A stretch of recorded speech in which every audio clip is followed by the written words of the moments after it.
You're walking through Yellowstone on a summer morning, phone already out. A massive bison is grazing just off the trail, calm, barely moving, chewing grass like it doesn't even know you're there. It looks less dangerous than a cow in a field back home. You take a few steps closer for the perfect shot. Stop, because that animal you just walked toward injures more people in this park every single year than grizzly bears do.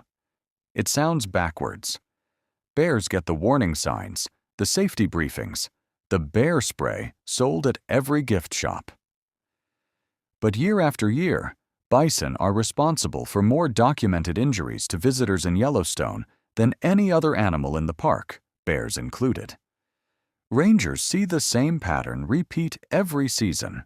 People walk within a few feet of an animal that looks slow, sleepy, and unbothered. And that assumption is exactly what gets them hurt. The problem isn't that bison are secretly aggressive by nature. It's that almost nobody treats them like the wild, powerful animal they actually are. Part of the danger is pure visual deception. A bison can weigh close to a ton, but its body language reads as slow and unbothered almost right up until the moment it isn't. It doesn't pace, snarl, or posture the way predators do in movies. It just stands there, grazing, tail relaxed, and that stillness gets misread as harmlessness. There's also the cow effect.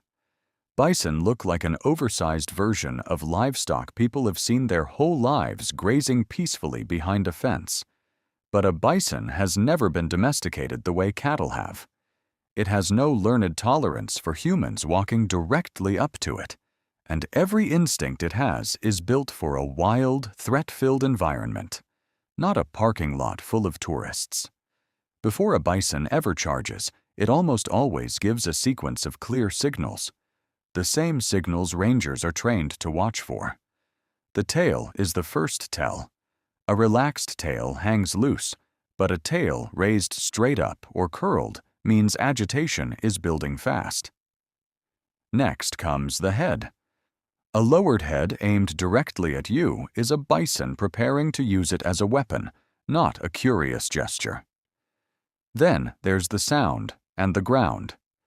Bison will often snort loudly and paw at the earth with a front hoof, kicking up dust. A direct physical warning that translates roughly to "back away now." When all three signs show up together, raised tail, lowered head, pawing at the ground, a charge can happen in seconds, and a bison can go from standing still to a full charge almost instantly. Here's the number that changes everything. Despite its size, a bison can run at speeds up to around 35 miles per hour, roughly 55 kilometers per hour. That's faster than any human can sprint, and fast enough to outrun a horse over short distances. Most people assume they have time to react, to back away calmly, maybe get one more photo first.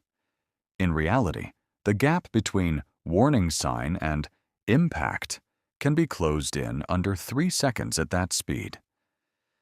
This is the core danger of the size illusion. Something that big is assumed to be slow simply because it's large. Evolution didn't build bison to be sluggish. It built them to survive predators on open plains, which means explosive acceleration is exactly what they're capable of. Nearly every documented bison injury in Yellowstone follows the same basic pattern. A visitor approaches too closely, often for a photo, misjudging both the animal's mood and its reaction distance. Rangers have repeatedly documented cases of people walking within just a few feet, sometimes touching distance, of a bison that had already displayed warning signs before the encounter turned into a charge.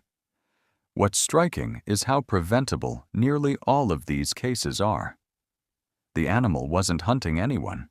It wasn't being deliberately aggressive. In almost every case, it was simply defending its space after a human ignored the signals it had already given. The National Park Service is direct about this, Stay at least 25 yards, about 23 meters, away from bison at all times, and further if the animal shows any signs of agitation. If a bison starts moving toward you, that's already too close. The safe distance was the one you should have kept from the start. Never approach for a photo. Never assume a grazing animal is disengaged, and never position yourself between a bison and its escape route, since feeling cornered is one of the fastest ways to trigger a charge. If you see the tail rise, the head drop, or hear that warning snort, the correct response isn't to get the shot. It's to calmly increase distance immediately. Here's what changes how most people see the American bison. This is an animal that was hunted to the edge of total extinction in North America, dropping from tens of millions to just a few hundred individuals by the late 1800s. What survives in places like Yellowstone today exists because of one of the most significant wildlife conservation efforts in American history. The same power and instinct that makes an untrained encounter dangerous is exactly what allowed the species to claw its way back from near total disappearance. The bison isn't a threat wandering through the park by accident. It's a genuine conservation success story, doing exactly what a wild, powerful animal is supposed to do, staying wild, even when surrounded by people who forget that it never stopped being one. Next time you see a bison standing calmly a few feet off a trail, remember, calm isn't the same as safe. Watch the tail, watch the head, listen for the snort, and give it the space every wild animal actually deserves. If animal behavior like this fascinates you, subscribe.